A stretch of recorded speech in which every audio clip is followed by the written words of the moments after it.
দুজন লোক এসে হ্যান্ডকাপ লাগিয়ে চোখ বেঁধে দিয়ে তারা আমাকে ওয়াশরুমে নিয়ে যায়। এক একটা দিন ছিল বছরের মতো লম্বা, এক একটা রাত ছিল শত রাতের মতো,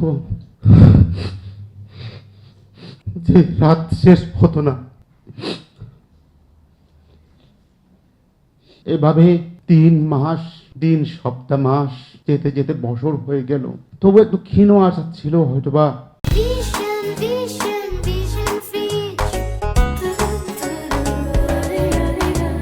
যেহেতু বেঁচে আছি, আমাকে হয়তো একদিন এখান থেকে ফিরে যেতে পারবো।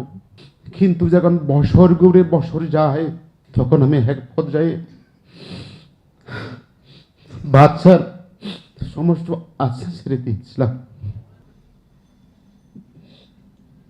তখন নিজে নিজে প্রতিজ্ঞা করছিলাম, যেহেতু এখান থেকে আমি কোনো বাইরের কোনো খবর পাচ্ছি না, আর এমনকি আমার যোগাযোগের খোঁজ খবর নেওয়ার কোনো মাধ্যমও ছিল না, সুতরাং আমাকে এখানে মরে যেতে হবে, হয়তো বা আমৃত্যু তারা এভাবে আমাকে রাখবে।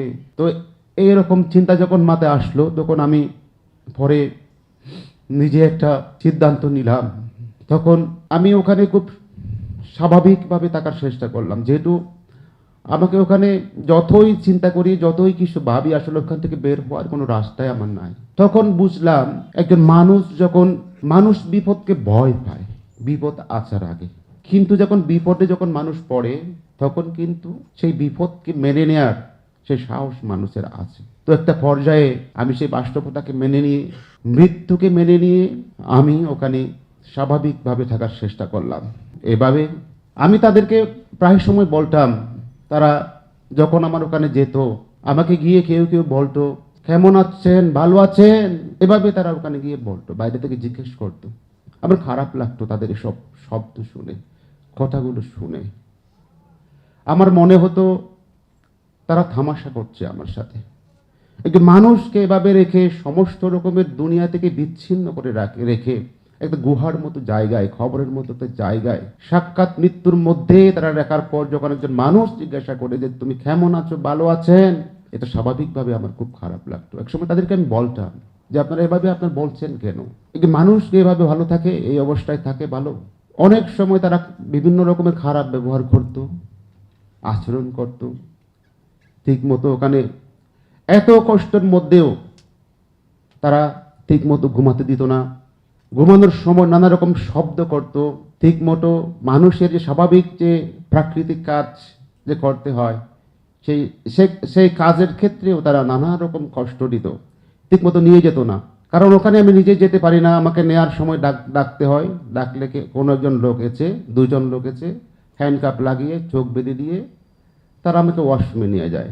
তারা যদি না আসলে আমাকে তো ওখানে যাওয়ার কোনো সুযোগ থাকে না, যেতে পারি না।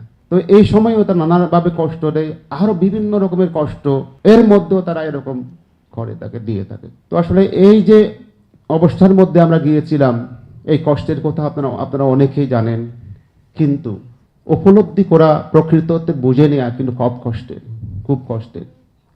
এই কষ্ট কিন্তু আমার ছিল না। একজন মানুষের মৃত্যু ঘটে, মৃত্যু হয়, তখন সেই মৃত্যুকে স্বাভাবিকভাবে নেয়ার মতো একটা শক্তি মানুষের এক পর্যায়ে চলে আছে। মানুষ মারা যায়, সে মারা গেছে, ভুলে যাওয়া যায়, যতই সে আপনজন হোক। কিন্তু একজন মানুষ যখন নাই হয়ে যায়, উদা হয়ে যায়, তার কোনো কোষ খবর নাই যে আসবে কি আসবে না, বেঁচে আছে কি নাই, এই অবস্থায় যখন একটা পরিবারকে যেতে হয়, তখন একমাত্র সেই পরিবার জানে যে সেই কষ্টটা কত ভারী। আমাকে তুলে নেওয়ার পর আমার পরিবার অনেক জায়গায়, আমার বোনেরা, আমার ভাইয়েরা, আমার আত্মীয় স্বজন, এখানকার ঢাকার অনেকেই মানবাধিকার কর্মী, যারা রাজনৈতিক কর্মী, আমার বন্ধু যারা ছিল, তার বিভিন্ন জায়গায় আমাকে খোঁজ নিয়েছিল।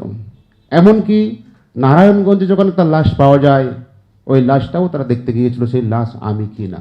তখন হাইকোর্টে একটা রিট করে আমার সন্ধান চেয়ে যেই নির্দেশনা দেয়া হয়, তাতেও তৎকালীন স্বরাষ্ট্রমন্ত্রী মিথ্যাচার করে বলেছে এই নামে কোনো লোক কারাগারে নাই, অথবা সন্ধান তারা দিতে পারেনি।